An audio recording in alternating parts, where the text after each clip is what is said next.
Assalamualaikum warahmatullahi wabarakatuh. Perkenalkan, nama Ustazah Sri Wahyulina. Ustazah di sini mengajar mata pelajaran Pendidikan Pancasila dan Kewarganegaraan atau singkatannya PPKN. Dalam masa pandemi seperti ini, pembelajaran di semua sekolah melakukan pembelajaran online atau daring. Semoga pandemi ini cepat berlalu supaya kita bisa bertemu atau pembelajaran offline lagi bisa dilaksanakan di kelas ya. Nah, Ustazah akan memberikan KD atau kompetensi dasar yang kita akan bahas pada semester 1 ini. Ada 4 KD yang akan kita bahas. Untuk KD pertama,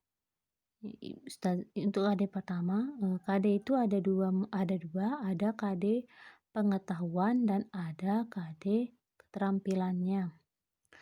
Nah, KD pengetahuannya kita bahas di sini 3.1 saja dulu. Untuk KD-KD berikutnya nanti kita bahas selanjutnya. KD 3.1 untuk pengetahuannya di sini kita akan membahas tentang menganalisis nilai-nilai Pancasila dalam kerangka praktik penyelenggaraan pemerintahan negara. KD keterampilannya ini menyajikan hasil analisis nilai-nilai Pancasila dalam rangka praktik penyelenggaraan pemerintahan negara-negara. Nah, jadi ini dulu yang kita akan bahas. KD pertama dulu yang akan kita bahas tentang ini satu kesatuan ya, pengetahuan sama keterampilan ini nyatu, bisa dipisahkan. Jadi ini akan kita bahas di KD 3.1 atau 4.1. Nah, ini materi inti pembelajaran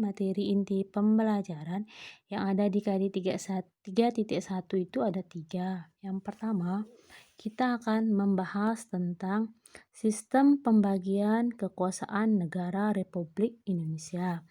Yang kedua, kita akan membahas tentang kedudukan dan fungsi kementerian negara dan lembaga pemerintahan non-kementerian. Yang ketiga, kita akan membahas tentang nilai-nilai Pancasila dalam penyelenggaraan pemerintahan. Kita bahas yang pertama dulu di sini tentang sistem pembagian kekuasaan negara Republik Indonesia yang akan kita bahas. Nah, sebelum kita masuk ke materi, kira-kira kekuasaan itu apa sih? Nah, kalau kalian berpikir sendiri, kekuasaan itu bisa kalian pikirkan sendiri yang namanya orang berkuasa itu seperti apa ya. Nah, jadi secara sederhananya, kekuasaan itu dapat diartikan sebagai kemampuan seseorang untuk mempengaruhi orang lain supaya melakukan tindakan-tindakan yang dikehendaki atau diperintahnya. Lah, inilah arti dari kekuasaan secara sederhananya. Jadi kita bisa memerintah orang lain dengan tindakan-tindakan yang kita kehendaki dan orang itu mengikutinya. Lah, istilahnya itu adalah kekuasaan. Nah, di sistem pembagian kekuasaan negara Republik Indonesia itu ada 3 materi yang akan kita bahas. Yang pertama tentang sistem pembagian kekuasaan negara. Yang kedua, konsep pembagian kekuasaan di Indonesia ya.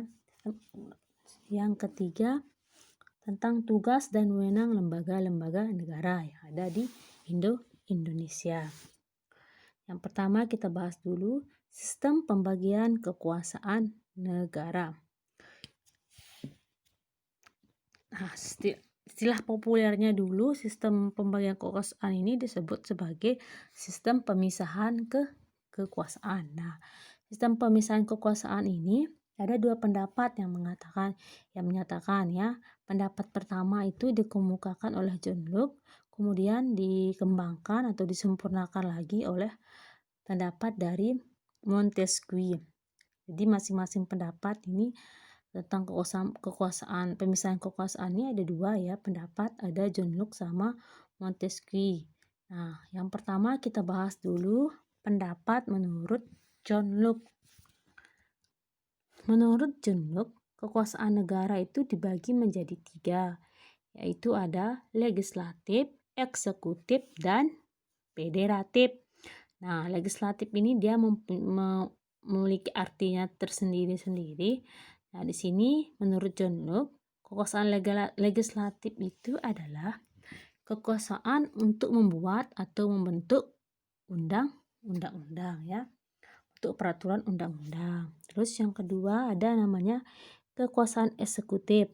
Nah, kekuasaan eksekutif adalah kekuasaan melaksanakan undang-undang dan di dalamnya termasuk kekuasaan mengadili setiap pelanggaran terhadap undang-undang. Yang ketiga itu ada namanya kekuasaan federatif. Kekuasaan federatif adalah kekuasaan yang meliputi segala tindakan untuk menjaga keamanan negara dalam hubungan negara lain seperti membuat analisis. Nah, ini ada tiga kekuasaan menurut pendapat dari John Locke. Nah, kemudian disempurnakan lagi oleh pendapat dari Montesquieu ya. Bapak ahli ya, ini namanya Montesquieu. Nah, menurut Montesquieu, pembagian kekuasaan juga dibagi menjadi tiga bagian. Yang pertama sama ada di sini legislatif. Nah, legislatif itu kekuasaannya untuk membentuk undang-undang. Nah, yang kedua itu eksekutif adalah kekuasaan untuk melaksanakan ketentuan undang-undang. Yang ketiga, yudikatif, kekuasaan untuk mempertahankan undang-undang termasuk mengadili setiap pelanggaran undang-undang. Nah, ini menurut Montesquieu. Jadi perbedaannya di sini bisa kalian lihat sendiri ya. Yang perbedaannya yang di ketiga, kalau John Locke dia makainya federatif, kalau Montesquieu dia pakai yudikatif. Nah, pendapat dari Montesquieu adalah penyempurnaan dari pendapat John Locke. Jadi kekuasaan federatif oleh Montesquieu dimasukkan dalam kekuasaan eksekutif. Fungsi mengadili dijadikan kekuasaan yang berdiri sendiri. Nah, ketiga kekuasaan tersebut dilaksanakan oleh lembaga-lembaga berbeda yang terpisah. Jadi ada lembaga-lembaga yang terpisah di ketiga kekuasaan tersebut. Teori ini kemudian disebut dengan teori Trias Politica. Jadi teori tentang pembagian kekuasaan legislatif, yudikatif sama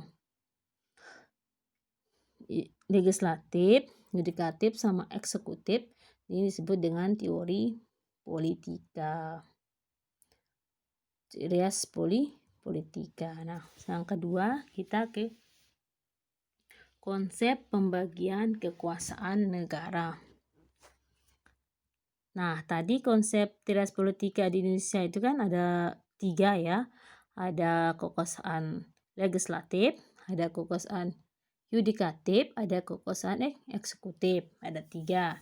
Nah, yang pertama kita bahas lembaga eksekutif. Nah, lembaga eksekutif itu tadi menurut Montesquieu adalah lembaga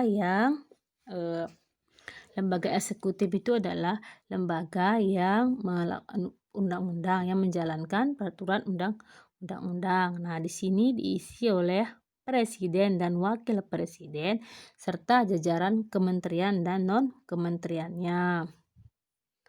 Nah, yang kedua itu ada lembaga legislatif. Nah, legislatif yang membuat dan membentuk undang-undang, yang membuat dan mengubah undang-undang. Sini ada Majelis Permusyawaratan Rakyat, ada Dewan Perwakilan Rakyat, dan ada Dewan Perwakilan Daerah.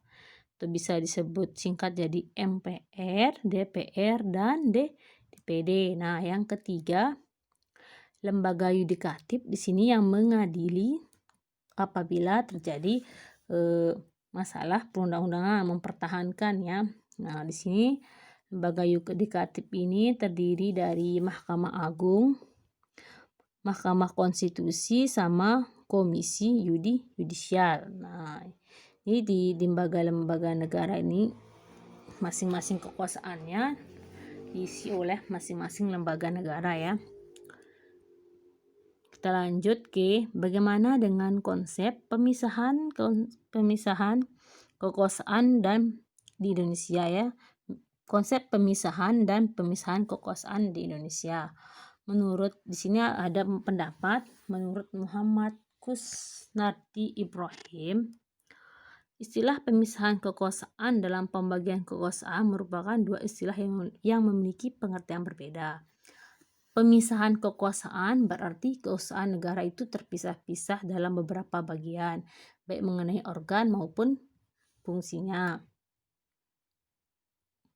Artinya, lembaga eksekutif dan legislatif dan yudikatif merupakan lembaga yang terpisah berdiri sendiri tanpa memerlukan koordinasi kerjasama dengan yang lainnya ya. Nah, terus dilanjutkan lagi, kalau pembagian kekuasaan ini kan namanya pemisahan kekuasaan. Terus kalau pembagian kekuasaan adalah membagi kekuasaan negara dalam beberapa bagian, yaitu legislatif, eksekutif, yudikatif, tetapi tidak dipisahkan. Artinya, di antara bagian-bagian dikemungkinkan adanya koordinasi dan kerjasama, adanya sebuah sistem saling membutuhkan, melengkapi, mengawasi jalannya sebuah pemerintahan. Nah, jadi dia bisa saling membutuhkan untuk melengkapi dan mengawasi jalannya sebuah pemerintahan negara. Nah, bagaimana dengan sistem kekuasaan di Indonesia? Nah, jadi sistem kekuasaan di Indonesia, mekanisme pembagian kekuasaan di Indonesia diatur sepenuhnya oleh Undang-Undang 1945. Penerapan pembagian kekuasaan di Indonesia ini terdiri dari dua bagian, yaitu yang pertama itu pembagian kekuasaan secara horizontal dan yang kedua pembagian secara vertikal. Ini dia punya pengertian tersendiri ya. Nah, sekarang kita lanjut yang ketiga, tugas dan wewenang lembaga-lembaga negara. Nah, lembaga-lembaga negara di Indonesia ini ada beberapa lembaga ya. Ya, berdasarkan Undang-Undang Dasar Negara Republik Indonesia tahun 1945, lembaga-lembaga negara terdiri atas di sini ada MPR, DPR, DPD, Presiden, Mahkamah Agung, Mahkamah Konstitusi, Komisi Yudisial, dan BPK atau Badan Pengawasan Keuangan. Nah, ini penjelasan Ustazah untuk hari ini ya. Nah, di sini ada tugasnya nanti. Tugasnya ada dua di sana. Nomor 1, jelaskan perbedaan pembagian kekuasaan secara horizontal dan vertikal itu apa. Terus sebutkan tugas dan wewenang lembaga-lembaga negara di bawah ini. Nah, ini disebutkan tugas dan wewenangnya ya, masing-masing lembaga negara di bawah. Cara mengumpulkannya ini, jawab di buku catatan PPKN, jawab tugas yang tadi. Terus foto jawaban satu saja, tugas dan wewenang presiden saja ya. Ini dipoto jawaban kalian tentang tugas dan wewenang presiden. Kemudian kirim ke nomor WA yang di sini. Jangan lupa tulis nama dan kelasnya. Syukron.